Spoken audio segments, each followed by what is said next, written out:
Yes, welcome guys. Welcome to this day 48 skill booster session. And this is a very important skill as well as a true skill which is going to set you apart from many other designers out there in the market. Okay, so that is the reason I've chosen this topic. Particularly, I like it really very personally, and you can find it in many places. It will be very useful for when you're designing something very emotional for the people.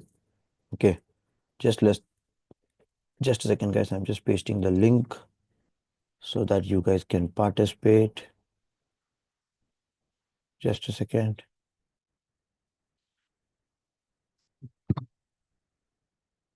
Just a second.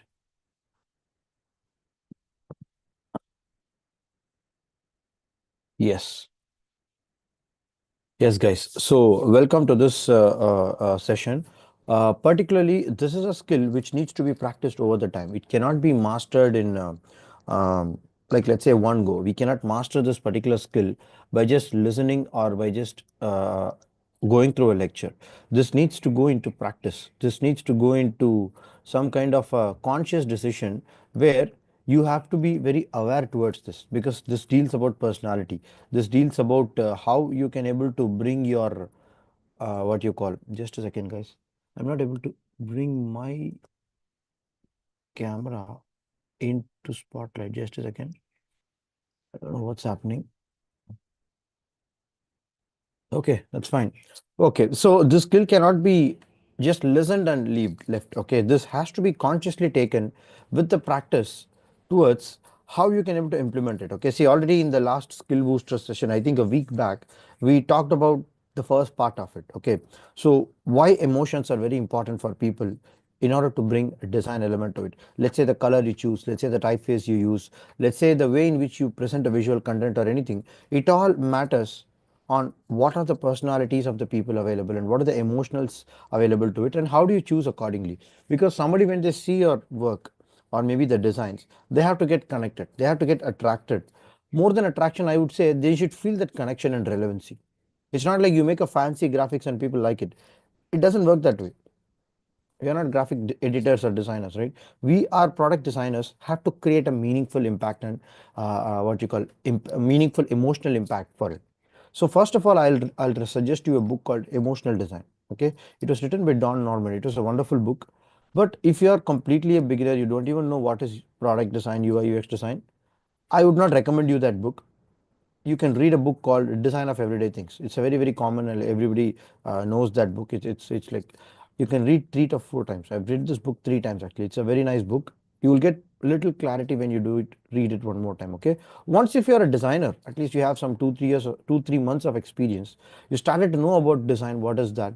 Then you can go a little deeper into this emotional aspect, because this is going to be an ultimate topping on the cake, whatever you are designing as a designer, right? Like, let's say the touch, people call it as, yeah, this is really a stunning work. How, wow, this is great. So that kind of a wow factor will only come when you are taking this factor, whatever we are discussing now. Okay, so let me share my screen, just a second. Yep. Cool.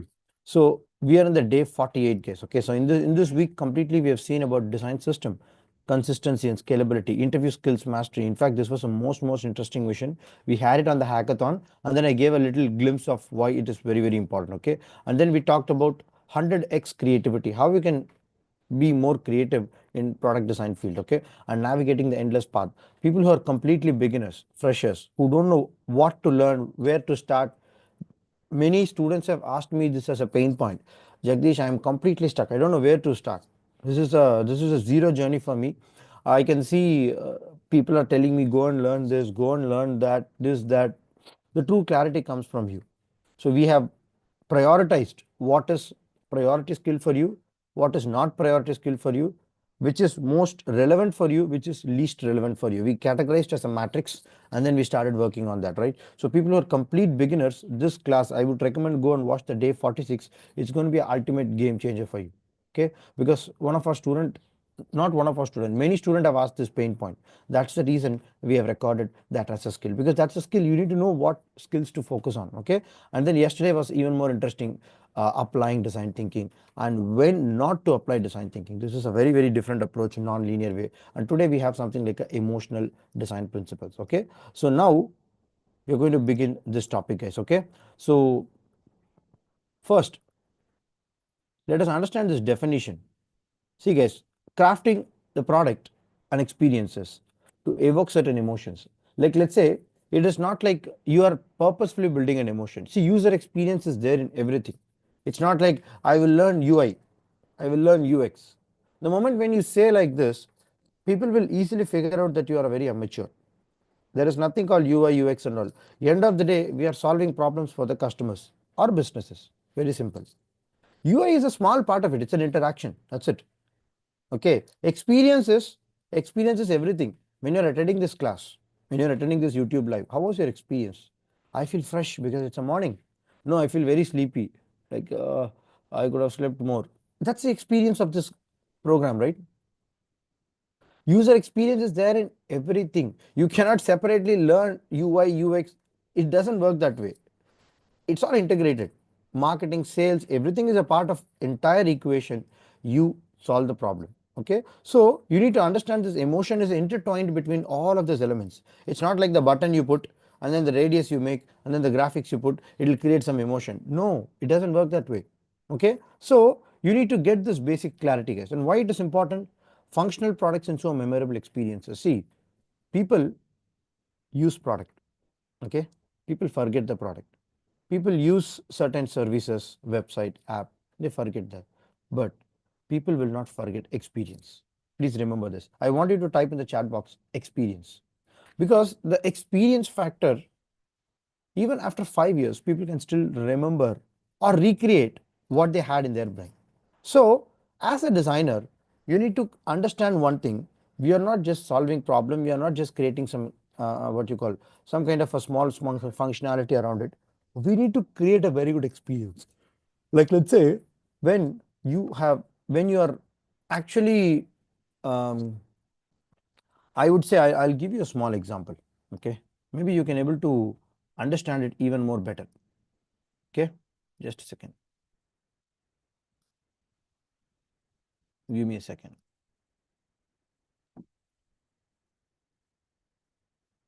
See, guys, look. I'm sharing my screen. Okay, look at this. This is one of my desktop screen, laptop screen. Okay, can you guys see this screen? Confirm me fast. That's great. Thank you. Okay, so see, this is a Mac application ka desktop screen. Okay, so when I'm able to retrieve certain folder inside a particular file, what I'm trying to do is, like, let's say, a conventional way of doing it. I'm just telling you. Okay, like, let's say, if you're going for this download options, if you're going for Google Drive, I have to click this Google Drive. I have to click this design for change. I need to go for this personal. I need to go for this what you call, um, um, right? Let's say if I forgot something, okay, I need to come back from this folder. I forgot to take something from the third earlier folder. How do I take it? I have to go back, and then I have to go and click it from here, right? So that's a conventional way of doing it. But look how Mac has designed, which is the Apple iOS have designed. Like, let's say, if I'm opening this Google Drive, look what's happening. Look, okay, look what's happening. If I click the My Drive, it's exactly opening like this. If I click Personal, it's exactly opening like this. If I click Baby Shower, it's exactly coming like this. Okay, and you can see, just a second. Can you see something happening here, guys? Right in front of me, I have 4 folders. I can go to any folder, like, let's say, even if I, what you call, forgot to take something from this folder, I can directly access here. I don't have to double click, open, close, come back. Are you guys understanding this? This is a way in which they have simplified the whole complexity of folder process, right? Let's say if you're working in a complex files, and then you're working in presentations, if you're working in any kind of a design work or project case studies or anything, sometimes you'll be very confused what folder you are, which picture to drag and drop, all those things, right? But Mac has created this user experience and flow. The reason being, user has the flexibility to go and take anything. When I use this feature, see, 7 to 8 years I've been using Windows, okay? In my office also I'm using Windows. But when I got the Mac, I was like stunned by this feature. My workflow got so easy. I can able to take any picture, any folder from anything. This is called better experience. It's not, we are not talking about colors yet, okay? We are not talking about typeface, we are not talking about anything yet. We are only talking about how the simple, what you call, how the simplicity of bringing that experience to you by understanding your need. My need is what? I can go into the one folder, second folder, third folder, fourth folder, fifth folder. But sometimes I need something from the second folder also. I may forget. So what happens in Windows and other conventional app? You'll have to go back, press, go back. In Mac, there is an option called, like let's say the gallery view, okay? Show us a items in gallery. You can go to any part of the sheet and you can go to any part of the folder and you can take that. Look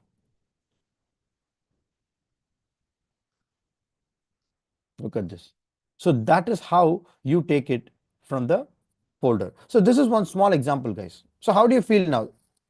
Maybe you will not feel anything because you have not experienced it, right? I have felt wonderful when I found this feature. OMG, oh my God. This is called connecting the person with their interest and emotion. You understand, right? So you try to understand how an emotion happens. Like let's say if you're working in a complex folders, you will feel very frustrated if you have to go this, that, take, copy, paste, drag. There is an option in Mac which is called swipe between the windows. And earlier, what you call Windows OS doesn't has that. Okay, in Mac OS it was there. By mistakenly, what I was doing is I was just swiping my uh, keyboard, I mean the trackpad for cleaning some dust. Okay, I understood the entire window goes away by 3 fingers. Oh, that is like an extraordinary feature. It was very smooth. When you do it in Windows, you will see that screen is getting little freezed or hanged. It's because the software and the hardware have not synchronized properly. So Apple has synchronized the build hardware and the software in a way when you swipe between the apps, it doesn't feel like swiping. It will feel like a liquid. This is an amazing feature. If you are making something like a drag and drop from this folder to that folder, this will be a super feature for you. Okay, so I'm just giving you a few examples. The reason being, user experience is built inside the functionality of the product. How do you feel when you do that? I feel wonderful. I feel my problem is solved. I feel my life is getting little easier, not little, more. If you give me a keynote presentation, I can able to complete in 5 minutes. If you give me a normal Microsoft PPT or something, or maybe if you are asking me to do it in any Google slide or something, it will take 40 to 50 minutes for me because the user interface and experience is completely different, and the experience what I get it through Mac is completely different. Are you guys understanding? When you are working, like let's say if you're working on, I did my entire thesis on the Mac. It's 650 pages. I did not use any kind of a flashy software and all these things. I use this because everything is super. You can take a picture in your iPhone and what happens immediately, it will come into your Mac. You don't have to even consciously drag and drop. For any kind of a case studies project you're doing, you just have to take a picture, it automatically comes here. Now only these features are coming in other what you call OS and all these things, guys. I've been using it for the last 5 to 6 years. So the user experience has to be felt inside the product. Nobody has said we have created wonderful product experience in Apple. No, it has to be felt by the customer internally. It's your responsibility as a designer to understand what problem are you solving. See, I took an example of Mac, but you can take an example of anything. Like let's say even if you're designing this mobile app or maybe a physical remote or anything to control the light, how will my user hold this? My user will try to hold this in the hand. So I need to design it thick. What is the emotional factor I can able to create in order to make this remote more relevant to him? Like let's say I can choose a character, I can choose a color, I can choose an emotion which is more synchronous to that. Like let's say if they are very young population, if they are very what you call some kind of a playful guys or maybe a very trendy teenage guys. So what are the color choices they like?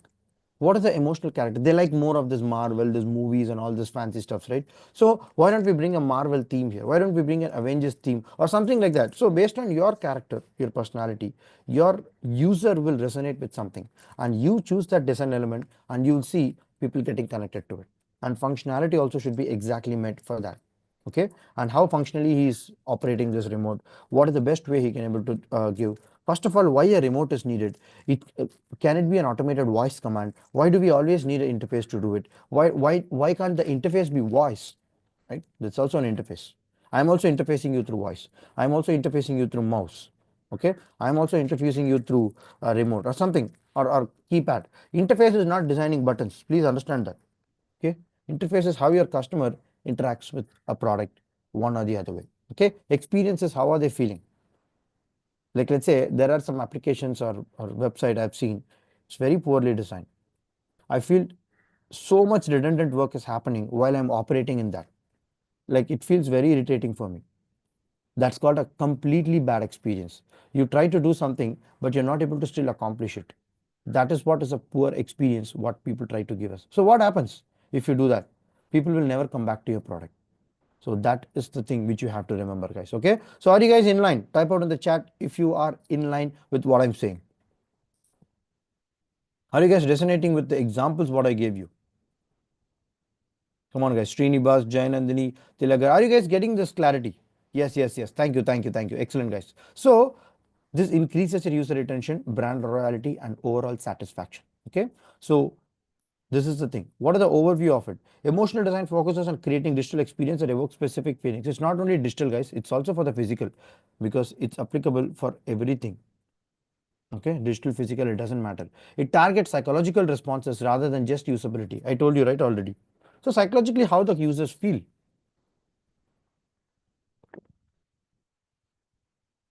Like, let's say if you're working on a very complex system to integrate, like, let's say 6 steps is there to make a payment. Okay, each of the step, when you're given a completion status, that makes you feel very satisfied. At the end of the process, if you completely do the payment successful, and if the tick comes with a sound ting, congratulations, you have completed the process. That relieves so much of complexity from the user. Previously this was not there, guys. Previously this kind of an operations and interactions was not there. People used to sit for 5-10 minutes and do the payment, and still they were not able to satisfactorily say the amount has been transferred or not. They will confirm with the other person, hey, have you received the amount? I did not get any message. So a message did not come, a confirmation did not come. How will a person get confirmed? There is no way that you're giving a feedback, right? So nowadays the user interface and experience have been taken to next level, but you need to go beyond that. Can you integrate emotions into it? Can you target that and bring what you call evoking emotion for your user by creating a different element? Okay, so evoking emotions through thoughtful design, elements like color, typeface, imagery, uses it increases your user engagement and satisfaction. So that is the overview of this entire thing, guys. So why this matters? Very simple, guys. It creates an insane engagement, because every competitor, every product out there are having some kind of a differentiation. Okay, but what is your real differentiation and memorability? People will keep it very, very longer lasting. Your design, whatever you created. Okay, design influence. Emotions heavily influence decision making. Emotionally aligned experience improve conversion rates. See, I've got emotionally attached to Apple also. The reason I'll tell you. See, guys, the thing is, when you buy an iPhone, the vibration of the iPhone, have you seen the vibration? It is more close to your heartbeat. How many of you, I don't know, I mean, there are huge number of people who are working in Apple. I got a chance to interact with these people, and they said 800 people are working on only iPhone camera. 800 designers are only working on iPhone camera. iPhone camera is most powerful than the DSLR. So in order to deliver that kind of an experience, what Apple is doing, Apple's vibration is more close to your heartbeat. What they did is they created a reverberance and a rhythm which is more equivalent to Apple's, I mean, more equivalent to our heart's vibration. And when you have the iPhone with you, and when the vibration comes, you feel like very connected to a humanly level. Second, Apple's iPhone's outer skin is actually taken from a leaf, which is the most softest leaf in the earth, and it is more equal to the touching baby skin.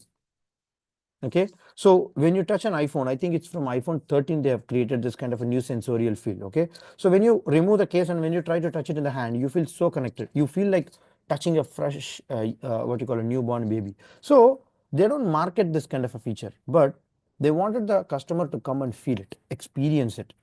And when you do it, what happens? You will never go to other brand. When you buy one product in Apple, you try to buy everything again and again and again. You buy the entire ecosystem because they make it connected. When I buy smartwatch, it's like in one go, if I'm able to switch on the watch, it's like connected. All of my data is getting synchronized even without me doing anything. Okay. What I had is I had a Mac problem once. Okay. I got a new Mac later. You will not believe, guys, whatever work I did on that day, it exactly resumed as if I'm switching on my laptop and putting the password.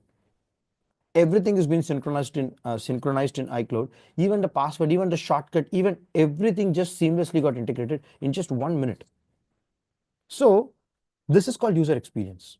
This is called connecting with the person's need and bringing out that thing. So if you do a product like this, that's why people even pay 1 lakh rupees for a smartphone. Why would somebody pay 1 lakh rupees? 10,000 rupees you can get a mobile, right? 5,000 rupees also we can get a mobile.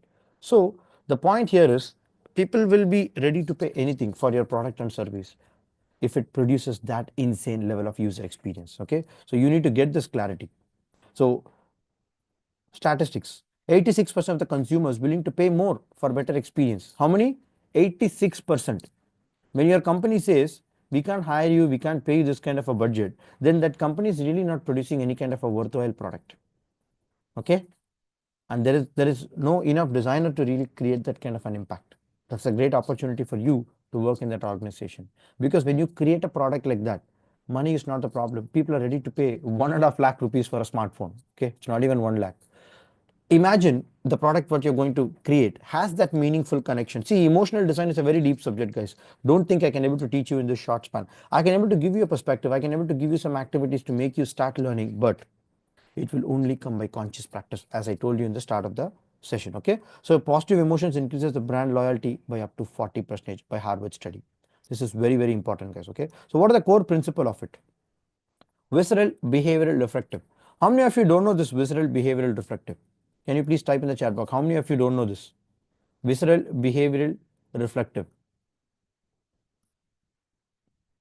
In fact, in the last mission of the hackathon, we took a very detailed session for it. We did a live activities also. It's you'll have to understand it slowly.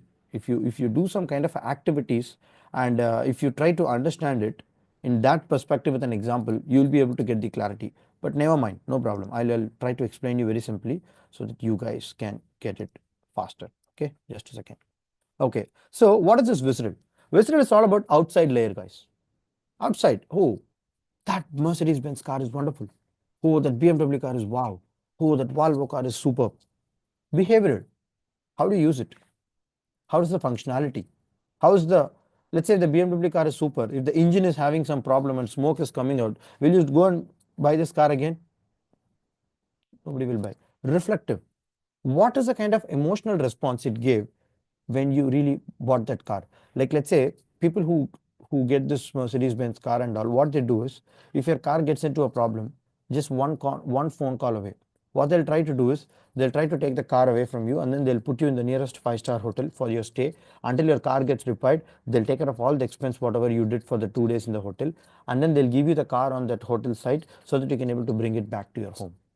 This is a super first class user experience. First Rolls-Royce started that, then Mercedes-Benz started. Now almost all the companies are doing it with the luxurious brands, I'm saying. So people will remember that. Oh, if I had a problem in the middle of the highway, just one phone call away, I've been given a 5-star experience, 5-star hotel experience, and I have not missed any of my appointments, and I'm on time. They delivered me free of cost. They did everything. See, visceral behavioral reflective. Like, let's say your customer care is super, but your functionality is bad, but your aesthetic is good, nothing works. So everything is important, your outer aesthetics, your functionality, and how you are able to reflect it. Okay, see guys, reflective levels is very, very difficult to understand, but I'm giving you, like, let's say, if a small example I'll give you. Okay, let's say if I'm drinking water from this bottle. Okay, yeah, this bottle is good, functionally it is opening good, I'm able to drink the water. Like, let's say if this bottle is given by my, like, let's say one of my memorable person, and he is no more, imagine, and he said, whenever you drink water in this bottle, you will remember me. I truly resonate with your thought process and everything, and in order to get your goals achieved, you need to have this gift from my side. and that person is no more. Imagine whenever you're taking this bottle, what will you feel? You'll feel that person is near you, or you'll feel so connected, right? This is called reflective. Have you seen people designing souvenirs, like let's say, like a Eiffel Tower, like this small buildings, cars, like small? Why? It is exactly an emotional feel. Souvenirs are priced more, like 2,000, 3,000 rupees. The part is people tend to remember it, create that connect and bond when they're designing that. So you need to understand people are having this kind of a psychological thought inside it. If you're designing a product and service, everything needs to go inside you, because you need to understand how the emotion works. Once you're able to understand how the emotion works, you will see a huge shift in your product design thinking, guys. You will see that design inputs what you take will be very different. The output what you produce as a mobile app or website or physical product or anything, you tend to design something far more extraordinary. It will be like at least 10x unique from the competitors what you guys are designing. Okay, so reflect on it. So what is this concept about? Emotional design works on three levels. It was actually said by Don Norman: visceral, instinctive, reactive, color appeal. Behavioral, I told you, usability and use of interaction. Reflective, uses memories, interpretation after interaction. What would you feel? Like, let's say if I open that knob of that particular door, I feel wonderful. Wow, this is a wonderful class of knob which I ever opened. I did not even open it. I just went and touched. It automatically opened like a touch panel, magical screen. People will never forget that experience. First time when you go in an elevator, how do you feel? First time when you go and touch a button for this any magical user interface you used, you will never forget that experience. People never forget that experience, guys. Remember that. We are designing for memorable experience, not for UX. Please understand this very carefully, okay? User experience is inbuilt in everything. So application, what immediate reaction does this color evoke? You need to ask this question when you're choosing a color. If I create a button for red color, if I create this interaction with this kind of a action, or if what will the user find meaning or the value upon this reflection, what will happen? When you ask this kind of a questions and then you design back, you tend to see a far more different connection with your user. Okay. And the second, color psychology. Color carries emotional association, guys. See, in many people, the red color carries a love emotion, or many people communicate red as a danger. Like, let's say, so black conveys a bad luck, but in the rich economic society, black and white is considered as a very what you call uh, a very rich nature. Okay, people wear this black suits and all, and they go for the party, white suits. So, but in the when you take in the village side, people like this red, yellow, green, flashy colors, right? So, color is very different for different context of people.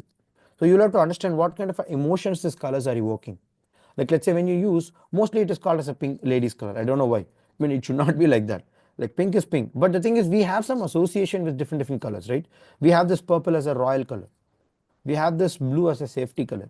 We have this green as a mentally calm, soothing colors, right? We have taken a very deep case study on colors and psychology, colors and what you call color psychology. I mean, it was in our intensive education course, guys. You can able to go and watch it if you are more inclined towards colors. Okay. Next is blue improves the trust, stability. Have you seen hospital colors? Mostly it is blue. Travel agency color, mostly it is blue. Have you seen this Indigo, this Lufthansa, Vistara, all these things are blue. Blue is for the mostly that social media, trust, Facebook, right? So people use the red, urgency, excitement, popular in e-commerce, right? You needed that to be very fast delivered. Yellow, happiness, energy, younger audience, right? Like let's say the energy, sun is all about energy, yellow color, right? So different colors choose a different emotion. So you first understand who is your personality. You don't just randomly pick some colors. Let's say if your customer is asking for, hey, I need a website. Don't just randomly start working on a website. Understand the customer. Understand what is this persona who is going to use this website. What do I create for this user? What is their real thought process? How are they interacting? Previously, how are they interacting? What are the website they're using? Now, what is the kind of emotion should I create? Okay, my users are all kids. They're hardly going to come to the website. So I don't need anything to be related to kids. Parents who are the, I mean, kids of the parents, I mean, parents who are having these kids, they are the users who's going to use this website. How should I use this? Parents, what are the typical parent? Indian parent. Indian parents may mostly Bangalore and Chennai, suburban. Okay, like let's say Chennai and Bangalore. What are the parents' age? Like let's say typically from 25 to 40. Okay, from 25 to 40, what are the color choices do they have? What are the memorable experience do they have? You will have to go deep, guys. When you take a user persona and go very deep, what happens? you tend to create a lot more connections. The story, the color, the typeface, you can see everything matters a lot. Select colors that resonate with the product's purpose and emotion. And also, like let's say, if you're using any functionality for taking some kind of an educational program, which the parents are going to book their educational program through the website or application or anything, so you'll have to choose the colors accordingly. It needs to be very subtle. Parents has to understand what is that information. You need to provide necessary testimonies. You need to provide necessary information which is relevant for them to take a decision. You need to give a call to action. Like let's say if you need any clarification, you can call us, email us, you can have a live chat with our chatbot. So whatever is needed for these people, you have to understand and give that in a more simplicity way. Like let's say if a digital literacy low people is operating this website, how will you keep the colors? How will you choose the graphics? How will you choose so everything depends on the context of the user, what you do. Okay, you can use something called coolers, guys. Coolers.in. It's a very wonderful website for choosing colors. Okay, you can use Adobe Color Wheel, but that's a little expensive. Okay, you can use this coolers.in. It's a wonderful tool. You can able to try it out. Okay, next is typography and emotional. Typography influence emotional tone, guys. See, typeface is life face. Not like we're just using Arial, we're just using Times New Roman. No, everything matters a lot. Sans serif, serif based fonts, both are very different. Both evokes a different meaning. Have you seen the Game of Thrones font? Game of Thrones font communicates a classical way of communicating it. Have you seen what you call the Nike? It communicates a trendy, dynamic nature of it. So certain things are classical, certain things are trendy. So you need to know what kind of emotions should I create by applying the typeface. Choose font that match with the brand and emotional goals. Okay, so play around with that. And images. What are the kind of images you want to choose? Convey emotion instinctively and shape perception. So you need to choose the pictures. Like let's say if you're creating a website, if you're creating a mobile app, or maybe if you're creating any kind of a physical product also, you need to understand what are the kind of image, visual image should I create. It's not like you copy paste an image there. No. Sometimes a little tint of that graphics is also enough. Sometimes plain also works good. Sometimes flashy colors do really work good, right? So many websites, if you've seen, like let's say they have some kind of a flashy nature going around, so they want to communicate that it is a most trendy dynamic brand. So understand that we cannot have a syllabus for it. It all depends on the context what you do and the problem statement what you take. Once if you're doing that, then we can able to talk a little better in that context. Okay, coolers.co. Thank you, Subhash. Exactly. I'm sorry, coolers.co. Yes, so wonderful website, guys. I really like that. Please go and take an advantage. Okay, so I'm just pasting it in our YouTube live also. People who are watching that can able to. Anju, yes, Anju, you can join the Zoom call. Why did you join in the YouTube live? Okay, fine. Oh, see, when you go to the learning management portal, you get the access for this program in the Zoom call. Okay, when you're in the Zoom call, you can interact with me. You can directly chat with me. You will be having the advantage. Okay. Yes, Sanju, it's there in your learning management portal. Go to workshop and you will see that time happening. Till December 31st, we have scheduled the call. Okay. So this is the whole concept, guys. Okay, Jagdish, what do I do with this? Concepts is all good. How do I implement it? First of all, let me give you a small hack, guys. Understand your user persona. Okay. See, don't worry about this empathy mapping, user persona, this technical words and all. Okay. Everybody teaches you that. If you put in Google, you will get hundreds of videos. But understand from your thought process. What is your problem? Okay, Jagdish, I found this is a problem. Understand for this problem, who will be your ideal user? Go and search that. Try to write down their attributes. That is called mapping. If you wanted to go and deeply understand, go and sit with them and talk to them. Hey, can you just tell me what are the problems you're going through in this work? Okay, like let's say, can you just tell me how you were doing this before? Leave this application, leave this website and all. How you used to do? You tell me that. Ask them, person to person connect. And then you try, okay, what is your common interest typically? Okay, you'll enjoy in weekends. Okay, you like to go movies. Okay, fine. So your goal is to achieve a job. Okay, understand their goals, their perspectives in life first. And then you come to your drawing board and start creating the emotional journey for it. It's not like I'll do an empathy mapping, I'll ask, I'll use it, I'll feel, I'll do. There is some matrix which people have. Bullshit. Don't follow any kind of a format. Process should be driven from you. not like I'll do a templated way of doing. Let me do product research, let me do primary research, let me do secondary research, let me do ideation, let me do prototype, let me do testing. Don't be the templated guy of working. Everybody teaches you that in the online, I think. This YouTube video, when you go for design thinking, it's there. Design doesn't work that way, guys. Go to the previous day. I've taught how non-linearity is very important in design. Okay, so same thing for emotion also. You need to understand and connect with that person, and then create a product and service accordingly. It doesn't work like you will have a rule book and you will design accordingly.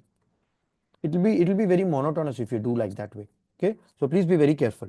And crafting an emotional user journey. First of all, let me explain you that. So user personas help you identify some emotional need of the target audience. It goes far beyond.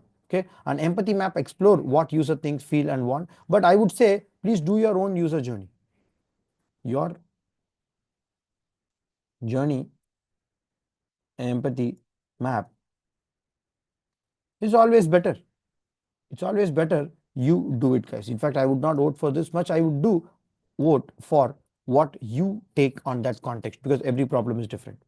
Every case study, every problem statement is very different. Every user is very different. So it all depends on the way in which you do. Okay, so create that mapping and then try to create. For example, the primary emotions could be trust. Like, let's say if you're building a social media application, something like that. Okay, trust is the major factor. In order to evoke trust, what should I do? I need to give some kind of a contact number of our customer service team. I need to provide some refund policy. I need to provide some kind of a safe assurance. I need to provide some trial pack. So how people will gain trust? By creating this kind of a factors. Okay, understand that. Healthcare for trust and joy for gaming. Okay? Let's say if you're working in a gaming industry, so you tend to evoke a different emotion for them. Okay, so crafting an emotional user journey. Map how the user should feel at each stage of your journey. This is more important, guys. See, at every stage, what your user is going to feel. Map that.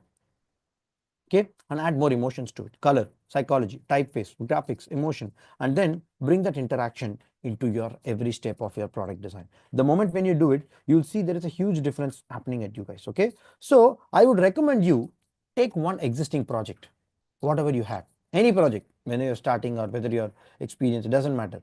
Take one project and try to understand who is your user and what are the emotions are they evoking. For that emotions, what are the kind of colors which you can choose? What are the kind of graphics you can choose? What are the kind of interaction you can create? And what memorable experience you can create? This is the most important, guys.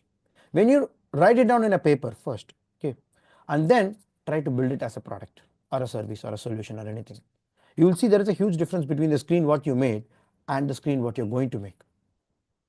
That is the difference. Okay, so try to do it. Maybe we can give a demo, but if it takes a lot of time, it's already 6:45. But anyway, you guys can try it. See, before going into Figma or Adobe XD, first try to map out what is your user need physically in a paper and write it down. Once if you are getting that answer from your user very clearly, then you start putting it in a paper. Once your wireframes and the paper and the basic things are ready, if you feel like this will make sense, then you try to start with some visual tools. You can use Canva, you can use Miro, you can use Figma, you can use Adobe XD, you can use Microsoft PPT also, guys. For me, the tool doesn't matter. What matters is what you're going to do. Simple. Okay. So show how design adds a great joy and show in your case study. Like let's say by creating, like let's say if I'm taking one example, okay, outcome. If a person is reading this outcome, what should he feel? Okay, if I put an icon like this, it feel like, wow, wonderful. Something like happened, surprising. So the outcome should be conveyed in this meaning. Like let's say, if I'm having this kind of a button, if I'm folding this, if the user folds this kind of a option, what should the user feel? Like let's say if the designer is designing like this, can you closely observe what's happening? Did you observe this got little shrunk when I folded it? Have you seen this got little shaky? Why? The reason being, all other options are here, hundreds of boxes there. If any kind of a communication or an interface in communication is not coming to you, you will not feel whether that information goes inside this or not. See, mind node is all about presenting the mind map information, right? What we have. So what happens when you are interacting with this? It has to show or shake, hey, you are taking information out of me. Hey, you're again putting information back to me. How do you communicate that information to the user who is using that? Because I'm using complex system, right? See, hundreds of boxes is there. How will I know? This is how the user of this particular application, let's say this application's name is my node, okay? So it's an application of Apple. It's a wonderful application, guys, okay? Like, let's say if they created like this, they gave an option that graphics is there and there is an arrow. Can you see? If I bring my mouse here, it hovers, I mean, it enlarges, a small kind of a micro interaction. So if the user group is very different, if the personality is very different, if the trait is very different for me, then the emotion needs to be very different, interaction needs to be very different, everything needs to be very different for me. So one small example I'm just giving you, but try it out on your own. At least try to map 2 or 3 emotions for your user. Show how the design really makes a big difference for them. Okay, are you guys getting it?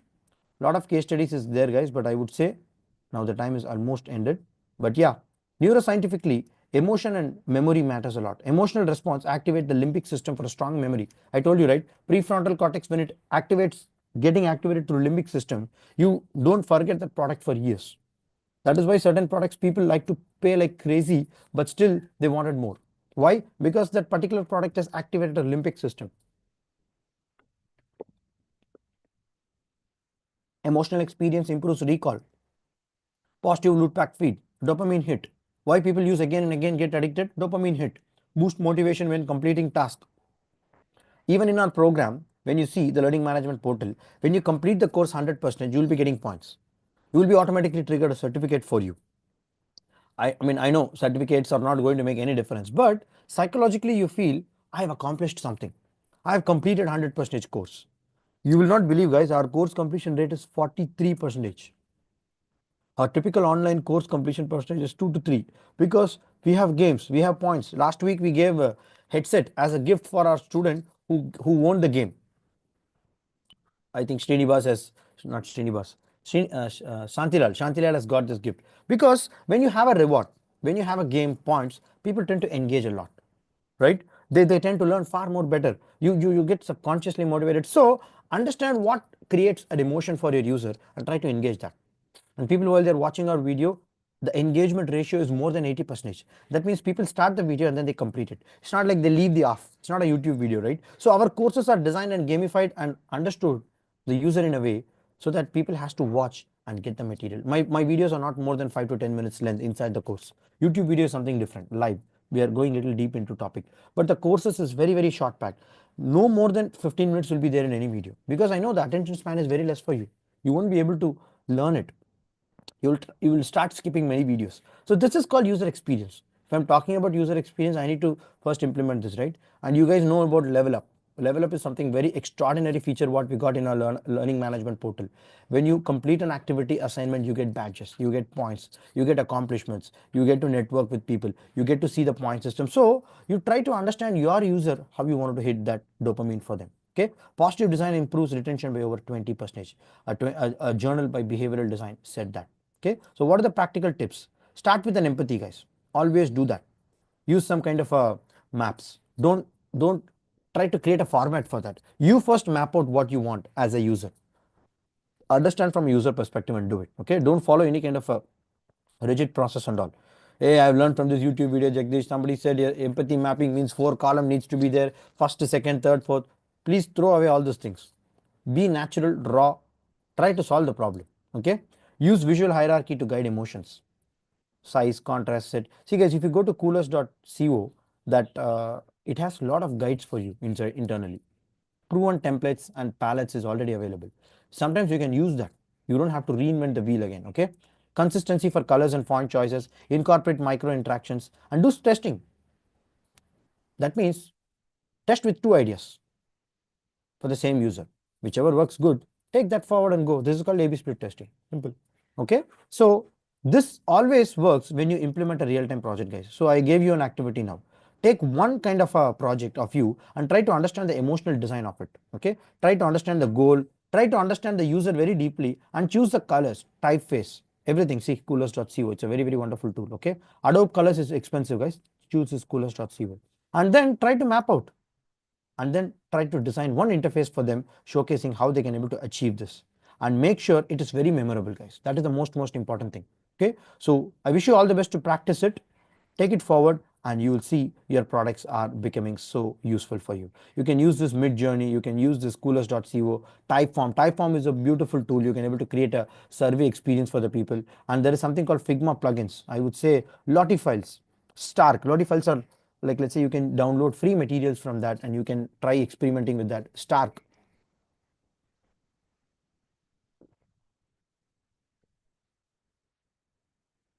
you can test, try color contrast and accessibility, emotional reasons, and also resonance. And also you can create small animation gifs by using some positive emotions in Lottie files. Okay, and these are all the tools which you can try it out. Take a screenshot if you want. And yeah, Midjourney generates a visual concept. Midjourney is wonderful. You can also generate using DALL-E. You can generate using a tool called Meet Leonard. There are many AI tools available, guys. Okay, you can try to use that AI tools. In fact, in our courses, we have talked very deeply into this image creation tools and all. Okay, so try it out and let me know what is the point what you had. Okay, and the call to action: please register for my upcoming webinar. We are going to have it on November 14. Like, it's open for public, and listen to our podcast. That's the best way you can start learning. It's free of cost, everybody can able to access it. And join our YouTube sessions and start watching and keep learning. Okay, so what is the whole takeaway, guys? Are you getting what we are talking now, or it feels like totally alien? Come on, Subhash, Anju, Jayanandini, Srinivas, Tilagar, tell me, guys, what do you feel like? Let's say, is this topic connecting with you?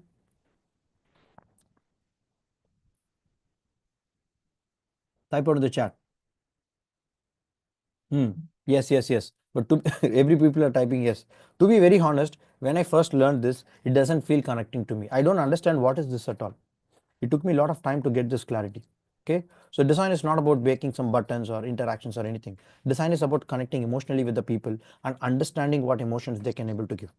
Even when you design a small pin, if you design with this intent, that pin will be used by 1 million people because you created that kind of an experience. Like, let's say if you create that kind of a pin with the shape of any visionary leader, okay, who are very liked by the people.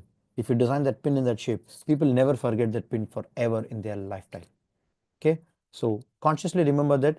And I completely understand, but implementation takes time. I know taking action, getting into action, putting efforts is the most difficult thing. Don't worry, Anju. We are taking this hackathon, right? See, in hackathon, I'll make you do certain activities live. Okay, skill booster is for the people who are watching YouTube live. Like, that's, we're doing it for a different purpose. But hackathon will be guided exactly on the mission what you have. Okay, each of the mission in the hackathon will be very packed towards a particular objective. So implementation will automatically happen. Don't worry about that part. In fact, if you try to take the program without the hackathon, you will not feel relevant. It's like you will be learning a lot of things, but you will not get any kind of a result. Okay, listen to me very carefully. We are actually doing this interview mastery in the hackathon, right? So the first mission will be for personal branding. The second mission will be for LinkedIn mastery. The third mission will be for tackling workplace politics. Earlier hackathon, what we had is a skill building hackathon. Okay, this is more specific towards job. Okay, and the next mission will be towards leadership secrets in design. The next mission will be toward unlocking hidden job. Most important mission. When you work on all these things, automatically you will know where are you leading. Next mission is timing job switch. People don't know when to switch job. They make a very foolish decision and they get into a big troubles. Okay, work life balance. How do you really balance your work life being a creative designer? Next mission is metrics mastery. How you can able to take your existing projects and make a wonderful coating around it and pitch it to many recruiters. And next mission is all about dolphin design application. And next mission, last mission, which is the uh, not Jan, December last week, is going to be awakening your creative super genius. So we have just started with interview mastery. There are a lot of missions available. Inside that missions, we have some activities. We have our live projects. You learn the concept even without consciously knowing that you're learning a concept. Because when you do a project, you learn. Simple. It's not like you read this book from chapter 1 to chapter 10 and then you're ready and then you come to this class. No, it doesn't work that way. Okay. For activity, give me a brief. Subhash, you need to choose one project, Subhash, what you already had. Okay. Understand your user. Okay. Maybe I'll write it down.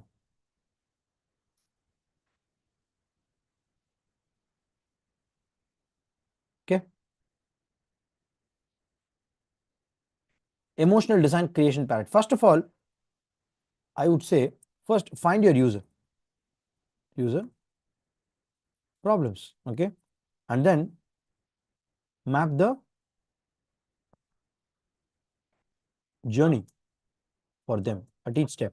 Okay, and map the emotions what they emit. Okay, and then start designing colors, start designing interactions, start designing what you call experiences around it. I would say that is the most ideal way to start doing it. Okay, do it like this order. It will make a lot of sense for you. Why it's not coming? Okay, cool. Fine, Subhash. Try it out. Try with a small intent and activity. Don't do a deeper case study. It will take time. Superb, guys. Yes. So can we take a snap? Come on. Okay. So go to our learning management portal and please comment your learnings, because if you're not reflecting on your learnings, you will forget it. Okay. So go to your LMS and how do I save this? Oh my God.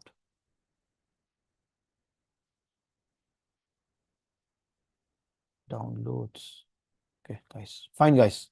So we are stopping the YouTube live stream. Excellent, guys. Guys, evening we have an inner circle call. Please do come. Okay, 6 o'clock we have an inner circle call, and we have something very interesting. We are going to have a design competition, guys. Okay, you guys should be very excited. It's the competition is not in that way. It's a very healthy way of competition, but we are going to do one live game now. Okay, and actually we have requested a special guest to come, but today I'm not sure whether he will be able to come, but definitely we'll try our best. Okay, and then we are going to learn something very extraordinary for the coming hackathon missions, and also we are going to talk about the job special, whoever is attending this job special hackathon, and what are the special updates for it. Okay, because we are having a little change in the schedule going forward, because we are adding one more mission also to be completed. Okay, which I'll tell you in the evening call. 6 o'clock to 7 o'clock, stay tuned, do not miss it, and come up with your notepad and pen. Make sure you are completely focused here. Okay, and whatever is your doubts, please bring it, because 15 to 20 minutes I'm going to exclusively answer all of your questions one by one.